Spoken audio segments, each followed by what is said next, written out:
हर साल 26 जुलाई पूरे भारत में कारगिल विजय दिवस के नाम से मनाया जाता है। इस दिन कारगिल की बेहद मुश्किल पहाड़ियों में बहादुर फौजियों ने पाकिस्तान के साथ लड़ाई में जीत हासिल की थी। आपको खबर दिखा रहे हैं होशियारपुर से, जहां आज कारगिल विजय दिवस अलग अलग फौज बटालियन की तरफ से शहीदों को श्रद्धांजलि देकर मनाया गया। आइए देखते हैं होशियारपुर से राज थापर की रिपोर्ट। मैं रिटायर्ड ब्रिगेडियर सुरजीत सिंह, मैं होशियारपुर सैटल होया था। मैं इन्फेंट्री तो हैगा आ ते मैं 2002 ਦੇ ਵਿੱਚ ਰਿਟਾਇਰ ਹੋਇਆ ਸੀਗਾ।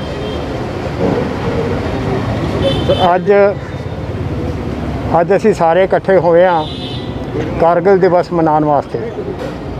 ਅੱਜ ਜਿਹੜਾ 22ਵਾਂ कारगिल दिवस हैगा, ਤੁਹਾਨੂੰ ਸਾਰਿਆਂ ਨੂੰ ਪਤਾ ਹੈ कि 1999 ਦੇ ਵਿੱਚ ਇਹ कारगिल ਦੀ युद्ध ਹੋਈ ਸੀ। ਇਹ युद्ध ਉਦੋਂ ਹੋਈ ਸੀ ਜਦੋਂ ਇਹ ਜਿਹੜੀ ਸੜਕ ਜਾਂਦੀ ਹੈ श्रीनगर ਤੋਂ ਦਰਾਸ कारगिल ਹੁੰਦੀ ਹੋਈ ਲੇਹ ਤੱਕ, ਉੱਥੇ ਦਰਾਸ ਔਰ कारगिल ਦੇ ਇਲਾਕੇ ਦੇ ਵਿੱਚ ਜਿਹੜੇ ਉੱਚੀਆਂ ਪਹਾੜੀਆਂ ਨੇ, ਉਹ ਜਿਹੜੀਆਂ ਸਾਡੇ ਇਲਾਕੇ ਦੇ ਵਿੱਚ ਹੁੰਦੀਆਂ ਸੀਗੀਆਂ। ਜਦੋਂ ਸਾਨੂੰ ਪਤਾ ਲੱਗਾ ਕਿ ਪਾਕਿਸਤਾਨ ਦੀ ਫੌਜ ਨੇ ਉਹਨਾਂ ਪਹਾੜੀਆਂ ਦੇ ਉੱਤੇ ਕਬਜ਼ਾ ਕਰ ਲਿਆ ਹੈ, ਤੇ ਉਸ ਵੇਲੇ ਇਹ ਯੁੱਧ ਜਿਹੜਾ ਸੀ ਸਰਕਾਰ ਨੇ ਆਰਡਰ ਕੀਤਾ। ਉਹ ਜਿਹੜੀਆਂ ਪਹਾੜੀਆਂ ਸੀਗੀਆਂ ਉਹਨਾਂ ਦੀ ਅਹਿਮੀਅਤ ਜਿਹੜੀ ਹੈ ਮੈਂ ਆਪਣੇ ਲਫ਼ਜ਼ਾਂ ਦੇ ਵਿੱਚ ਨਹੀਂ ਕਹਿ ਸਕਦਾ, ਕਿਉਂਕਿ ਉਹਨਾਂ ਪਹਾੜੀਆਂ ਦੇ ਉੱਤੇ ਜਦੋਂ ਦੁਸ਼ਮਣ ਬੈਠਿਆ ਹੋਇਆ ਸੀਗਾ, ਤੇ ਜਿਹੜੀ ਸੜਕ ਦੀ ਮੈਂ ਗੱਲ ਕਰ ਰਿਹਾ ਜਿਹੜੀ ਲੇਹ ਲਦਾਖ ਨੂੰ ਜਾਂਦੀ ਹੈ, ਉਸ ਸੜਕ ਦੇ ਉੱਤੇ ਉਹ ਇਫੈਕਟਿਵ ਫਾਇਰ ਲੈ ਕੇ ਆ ਰਿਹਾ ਸੀਗਾ। ਇਹਦਾ ਮਤਲਬ ਹੈ ਕਿ ਸਾਡੀ ਕਾਨਵਾਏ ਤਾਂ ਜਿੰਨੇ ਵੀ ਸਾਡੇ ਟਰੂਪਸ ਲਦਾਖ ਦੇ ਵਿੱਚ ਸੀਗੇ, ਉਹਨਾਂ ਦੀ ਡੰਪਿੰਗ ਨਹੀਂ ਹੋ ਸਕਦੀ। ਤੁਹਾਨੂੰ ਪਤਾ ਹੋਣਾ ਚਾਹੀਦਾ ਹੈ ਕਿ ਲਦਾਖ ਦੇ ਵਿੱਚ ਸਾਡੀ 6 ਮਹੀਨੇ ਜਿਹੜੀ ਹੈ ਲਗਾਤਾਰ ਡੰਪਿੰਗ ਚੱਲਦੀ ਹੈ। ਸਾਡੇ ਜਿਹੜੇ ਟਰੂਪਸ ਹੈਗੇ ਆ ਉਹ ਸਾਰਾ ਸਾਲ ਉੱਥੇ ਰਹਿੰਦੇ ਆ। ਉਹਨਾਂ ਵਾਸਤੇ ਸੂਈ ਤੋਂ ਲੈ ਕੇ ਤੇ ਐਮਨੀਸ਼ਨ ਤੋਂ ਲੈ ਕੇ ਗੰਨਾਂ ਤੋਂ ਲੈ ਕੇ ਔਰ ਹਵਾਈ ਜਹਾਜ਼ ਔਰ ਕਈ ਚੀਜ਼ਾਂ ਦੀ ਜ਼ਰੂਰਤ ਪੈਂਦੀ ਹੈ, ਰਾਸ਼ਨ ਤੋਂ ਲੈ ਕੇ। ਇਸ ਕਰਕੇ ਇਹ ਡੰਪਿੰਗ ਬਹੁਤ ਜ਼ਰੂਰੀ ਸੀ। ਔਰ ਇਹ ਜੁਲਾਈ ਦਾ ਮਹੀਨਾ ਸੀਗਾ, ਜੂਨ ਜੁਲਾਈ ਦਾ ਮਹੀਨਾ ਸੀਗਾ। ਇਹ 3-4 ਮਹੀਨੇ ਜਿਹੜੇ ਹੈ ਉਹੀ ਇੱਕ ਮਹੀਨੇ ਆ ਜਦੋਂ ਇਹ ਸੜਕ ਜਿਹੜੀ ਹੈ ਖੁੱਲ੍ਹਦੀ ਹੈ।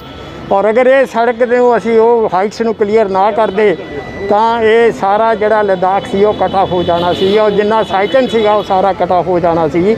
ਇਸ ਕਰਕੇ ਇਹ ਜਿਹੜੀ ਹੈ ਲੜਾਈ ਜਿਹੜੀ ਹੈ ਇਹ 50 ਦਿਨ ਚੱਲੀ ਹੈ। ਜੂਨ ਦੇ 4 ਤਰੀਕ ਤੋਂ ਸ਼ੁਰੂ ਹੋ ਕੇ 26 ਜੁਲਾਈ ਤੱਕ, ਔਰ ਇਹਦੇ ਵਿੱਚ 527 ਸ਼ਹੀਦ ਹੋਏ ਆ। ਮੈਂ 36 ਸਾਲ ਮੇਰੀ ਨੌਕਰੀ ਹੋਈ ਹੈ, ਪਰ ਮੈਂ ਇੱਦਾਂ ਦੀ ਟਰੇਨ, ਇੱਦਾਂ ਦਾ ਪਹਾੜੀ ਇਲਾਕਾ ਜਿੱਥੇ ਕਿ ਫੌਜੀ ਉੱਤੇ ਚੜ੍ਹ ਕੇ ਦੁਸ਼ਮਣ ਦਾ ਉੱਤੋਂ ਫਾਇਰ ਆ ਰਿਹਾ ਔਰ ਥੱਲਿਓਂ ਉੱਤੇ ਉਹ ਪਹਾੜੀ ਦੇ ਉੱਤੇ ਐਡਵਾਂਸ ਕਰ ਰਿਹਾ, ਮੈਂ ਇੱਦਾਂ ਦਾ ਸੀਨ ਨਹੀਂ ਦੇਖਿਆ ਹੈਗਾ।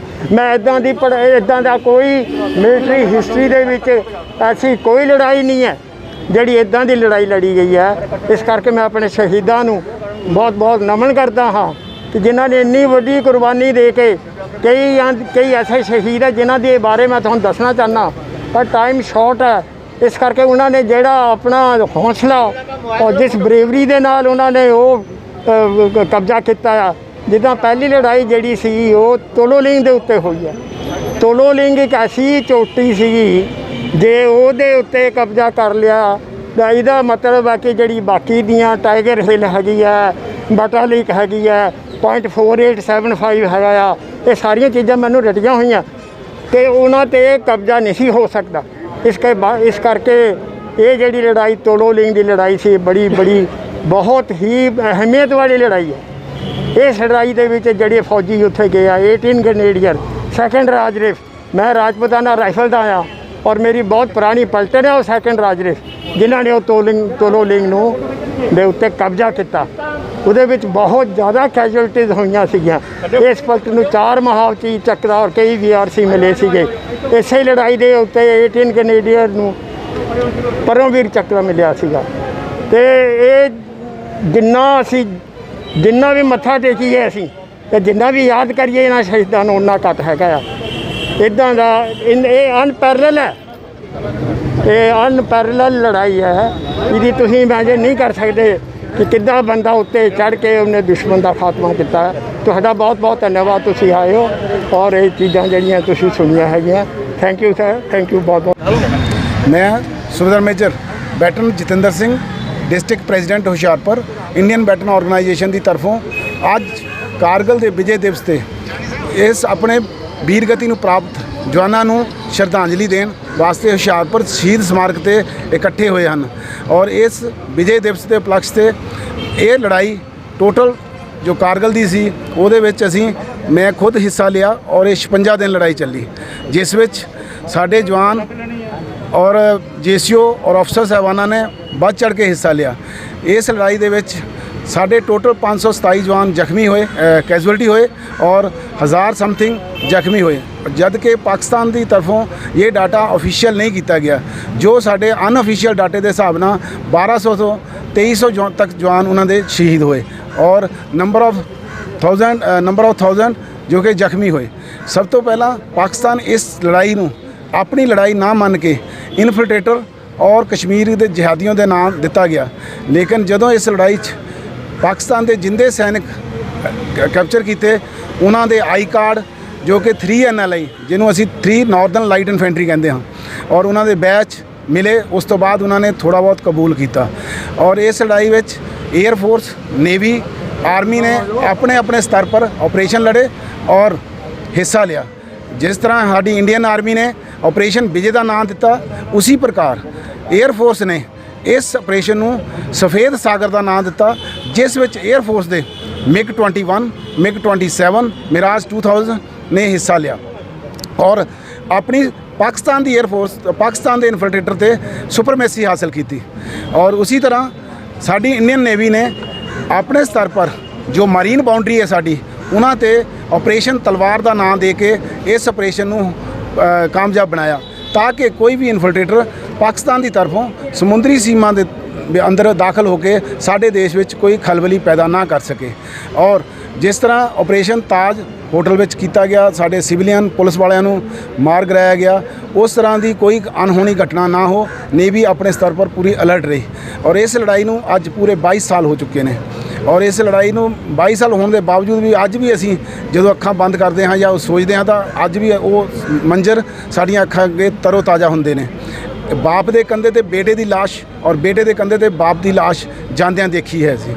और उन्हां वीर नारियां नूं और उन्हां शहीद परिवारां नूं मैं अपने वालों पूरी भावभीन श्रद्धांजलि दिंदा हाँ और साढ़े देशवासियों नूं शुभ कामनाएं दिंदा हाँ कि साढ़े देशवासियों नूं किसी भी तरह कोई भी घबराने की जरूरत नहीं। साड़ियाँ सेनावां तत्पर हर मोर्चे ते हर तरह का जवाब देने लई तैयार हैं। Thank you. और इस तो बाद मेरे स्टेट प्रेजिडेंट इंडियन बैटन ऑर्गेनाइजेशन के योधे जशपाल जानी साहब पंजाब टाइगर वो तुहानूं एड्रैस करनगे। ਤੁਹਾਨੂੰ ਬਹੁਤ ਬਹੁਤ ਮੁਬਾਰਕਾਂ। ਅੱਜ ਤੋਂ 22 ਸਾਲ ਪਹਿਲਾਂ ਵਰਲਡ ਦੀ ਜਿਹੜੀ ਸਭ ਤੋਂ ਭਿਆਨਕ ਜੰਗ ਸੀ, ਇਹ ਜਿਹੜੇ ਦੁਸ਼ਮਣ ਟੌਪ ਦੇ ਉੱਪਰ ਸੀਗੇ, ਕੋਈ ਉਹ ਸੋਚਦੇ ਸੀਗੇ ਕਿ ਅਸੀਂ ਬਿਲਕੁਲ ਨਹੀਂ ਇਹ ਹਾਰ ਸਕਾਂਗੇ। ਸਾਡੇ ਜਿਹੜੇ ਭਾਰਤ ਦੇਸ਼ ਦੇ ਯੋਧੇ ਆ, ਇਹਨਾਂ ਨੇ ਉਸ ਜੰਗ ਨੂੰ ਫਤਿਹ ਕੀਤਾ। ਤੇ ਮੇਰੇ ਤੋਂ ਪਹਿਲਾਂ ਸਾਰਾ ਕੁਝ ਮੇਰੇ district president captain Jatinder Singh Rana ji ਦੱਸ ਗਏ ਆ। ਤੇ ਭਾਰਤ ਦੇਸ਼ ਦੇ ਵਾਸੀਓ, ਤੁਸੀਂ ਜਦੋਂ ਕੋਈ ਇਹੋ ਜਿਹੀ ਘਟਨਾ ਵਾਪਰਦੀ ਆ, ਉਸ ਟਾਈਮ ਤੁਸੀਂ ਆਰਮੀ ਜਾਂ BSF CRP 에ਅਰਫੋਰਸ ਨੇਵੀ ਦਾ ਨਾਮ ਲੈਂਦੇ ਹੋ, ਬਾਕੀ ਦੇ ਵਿੱਚ ਤੁਸੀਂ ਭੁੱਲ ਜਾਂਦੇ ਹੋ। ਇਸੇ ਦੇਸ਼ ਦੇ ਵਿੱਚ ਤੁਸੀਂ ਇਹਨਾਂ ਸੈਨਾਵਾਂ ਦਾ ਕਰਕੇ ਹੀ ਮੌਜਾਂ ਮਸਤੀਆਂ ਮਾਣ ਰਹੇ ਹੋ। ਇਹਨਾਂ ਦਾ ਧਿਆਨ ਰੱਖਿਆ ਕਰੋ। ਤੇ ਬਹੁਤ ਹੀ ਅੱਜ ਬਹੁਤ ਵੱਡਾ ਅੱਜ ਤਿਉਹਾਰ ਹੈ, ਜਿਹਦੇ ਵਾਸਤੇ ਅਸੀਂ ਅੱਜ ਇੱਥੇ ਇਕੱਠੇ ਹੋਏ ਸੀ। ਜਿਹੜੇ ਸਾਡੇ ਸ਼ਹੀਦ ਹੋਏ ਸੀ ਉਹਨਾਂ ਜਵਾਨਾਂ ਨੂੰ ਅਸੀਂ ਅੱਜ ਸ਼ਰਧਾਂਜਲੀ ਦੇਣ ਵਾਸਤੇ ਇੱਥੇ Indian veteran organisation Punjab president ਔਰ ਡਿਸਟ੍ਰਿਕਟ ਹੁਸ਼ਿਆਰਪੁਰ ਦੀ ਸਾਰੀ ਟੀਮ ਇੱਥੇ ਪਹੁੰਚੀ ਹੈ ਤੇ ਅਸੀਂ ਇੱਥੇ ਸ਼ਹੀਦਾਂ ਨੂੰ ਸ਼ਰਧਾਂਜਲੀਆਂ ਦਿੱਤੀਆਂ ਨੇ। ਹੱਥੀ ਬੰਨ੍ਹ ਕੇ ਰੱਸੇ ਤੇ ਆਪੇ ਆਪਣਾ ਵਜੂਦ ਫਾਹੇ ਟੰਗ ਜਾਣ ਵਾਲੇ ਬੰਦੇ ਆਮ ਨਹੀਂ ਹੁੰਦੇ। ਜਦੋਂ ਪਤਾ ਹੋਵੇ ਸੀਨਿਆਂ ਤੇ ਸ਼ੇਖ ਹੋਣਗੇ ਜੀ, ਉਦੋਂ ਜੰਗ ਉੱਤੇ ਜਾਣ ਵਾਲੇ ਬੰਦੇ ਆਮ ਨਹੀਂ ਹੁੰਦੇ, ਬੰਦੇ ਆਮ ਨਹੀਂ ਹੁੰਦੇ। ਪੰਜਾਬ ਵਾਸੀਆਂ ਨੂੰ, ਦੇਸ਼ ਵਾਸੀਆਂ ਨੂੰ ਮੈਂ ਅੱਜ ਕਾਰਗਿਲ ਦੀ ਜੋ ਸ਼ਹੀਦਾਂ ਨੇ ਜੋ ਉੱਥੇ ਫਤਿਹ ਹਾਸਲ ਕੀਤੀ ਹੈ, ਉੱਤੇ ਮੈਂ ਸਾਰਿਆਂ ਨੂੰ ਵਧਾਈ ਦਿੰਦਾ। ਔਰ ਅਸੀਂ ਅੱਜ ਇੱਥੇ ਇਕੱਤਰ ਹੋਏ ਹਾਂ ਉਹਨਾਂ ਨੂੰ ਸ਼ਰਧਾਂਜਲੀ ਦੇਣ ਵਾਸਤੇ। ਅੱਜ ਜੇ ਸਾਡੇ ਫੌਜ ਸਰਹੱਦਾਂ 'ਤੇ ਫੌਜ ਬੈਠੀ ਹੈ ਤਾਈਓ ਅਸੀਂ ਆਪਣੇ ਘਰਾਂ ਵਿੱਚ ਬੈਠੇ ਹਾਂ। ਸੋ ਮੈਂ ਇੱਥੇ ਹੀ ਆਪਣੀ ਬਾਣੀ ਨੂੰ ਵਿਰਾਮ ਦਿੰਦਾ। ਸਤਿ ਸ਼੍ਰੀ ਅਕਾਲ ਜੀ।